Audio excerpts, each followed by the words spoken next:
Jaimie here, another video in my favourite things series. This one's all about stamping tools, so some of them new, some of them old. I just wanted to run through with you what my favourite things were to give you a bit of an idea about how some of them actually work. So the first one I'll talk to you about is the good old Stampin' Amajig. This was before any other stamp tools came out. It still works just fine, especially if you're using woodblock stamps, although you can use it with stamps mounted on clear blocks as well. I'm just grabbing a stamp set. This is a really old one that I've had for a long time. Big hug, that's a nice sentiment.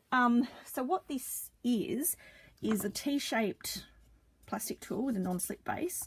You place it on your, so you figure out where you might want your stamp on your card.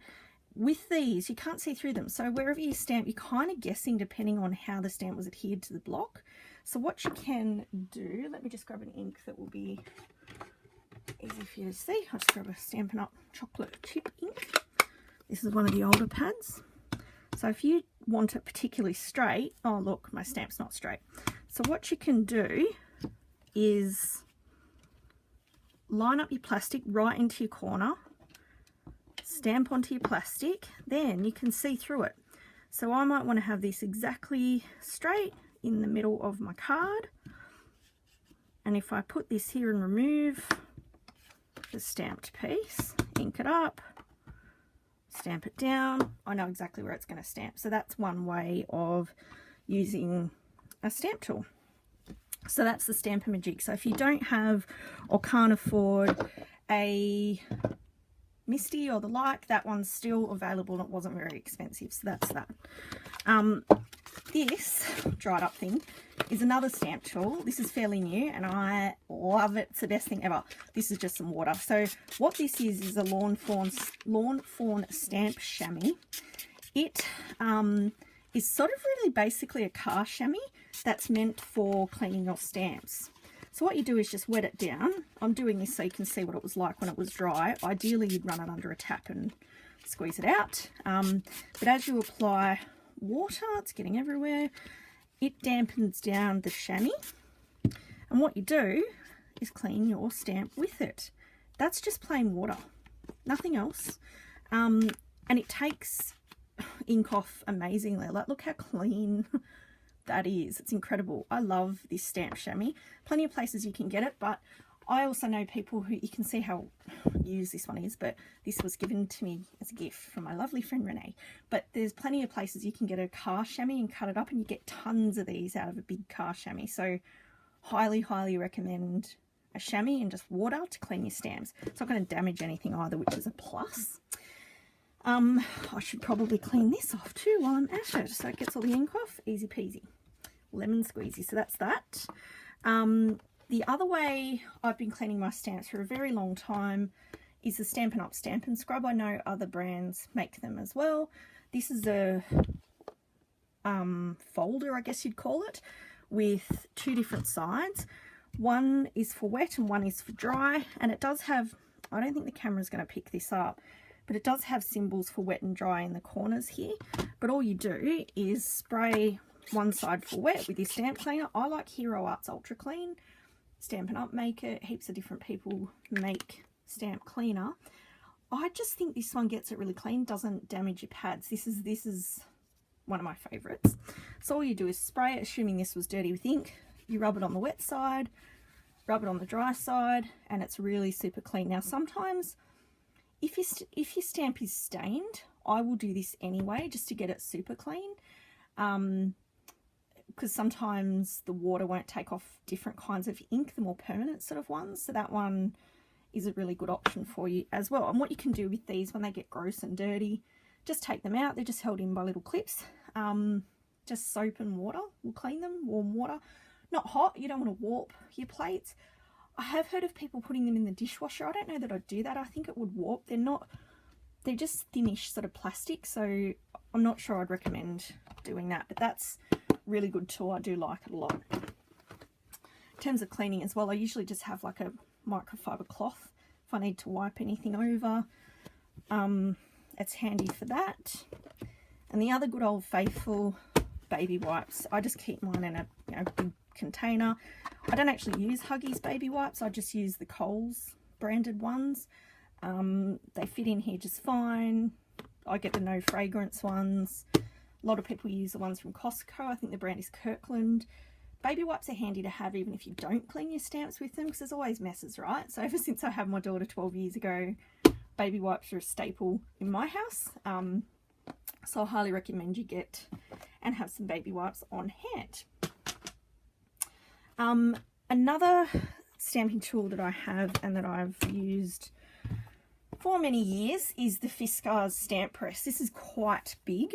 It does have a separate plastic plate on there, so really the stamp area is as big as this. Now when you've got much larger stamps like the Prima Dolls, I'm just seeing if I can grab one. I do have some somewhere, but if you have larger stamps, this is a good idea. These foam feet depress and they allow you to wiggle a bit before you press down and stamp. So that one's been handy for me over the years. There's different sizes. There's a mini one and there's also a new version of it that instead of these foam pads, they have like a domed round plastic foot. So I haven't tried that one. I don't know the difference, but these are useful if you don't want to fork out for Misti, which I also have. So the Misti is really good. You can't use woodblock stamps in there, so if you want to position those, a stamp amajig is still quite useful. But if you have cling stamps, or if you have photopolymer or acrylic stamps, this is really good. So this is one of the original Mistis, which actually had the screen printed grid on it, so it's got a piece of vinyl over the top to protect that. The newer ones are actually laser etched into the lid, so you're not going to rub them off or whatever. But this tool has changed my stamping life.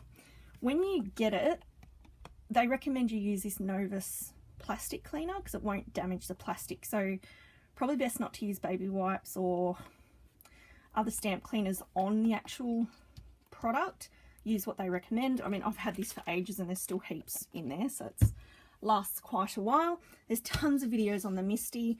The Misti stands for the most incredible stamp tool invented, and you can use it with, like I said, clear or cling foam stamps. So if you're using the ones with the foam backing, you take this piece out. You can buy these sheets separately. This one's well loved, and it's got the plastic. I have cracked mine, but it doesn't seem to affect the ability to use it. I've just put some washi tape on the magnets, and I bought a couple of extra magnets when I bought it because it's much easier to pick them up with some washi on there. And I think I will do what Jennifer Maguire does and buy one of the bar magnets just so it holds the cards more securely. But highly recommend the Misti. I love it. It's been so good. Especially when you're stamping things on textured cardstock or watercolor paper, you can re-impress your stamp over and over in the same spot and just get such fantastic impressions. So highly recommend that. There are obviously many manufacturers that make a stamping tool similar to this. I guess check them out, look at the videos, see what you want to use it for and whether it will suit you. I'm likely to buy the Tim Holtz one as well, and the reason I think I'll buy that one is this actually has ridges all the way around, and because I'm a scrapbooker, I don't want a fold put into paper if I'm stamping on paper. So I'm looking at maybe getting the Tim Holtz one because it does have two open edges, and to put a 12 by 12 in will suit for that. But for card making, I really love the Misti. They come in different sizes. There's a smaller one, a mini Misti, and a 12 by 12.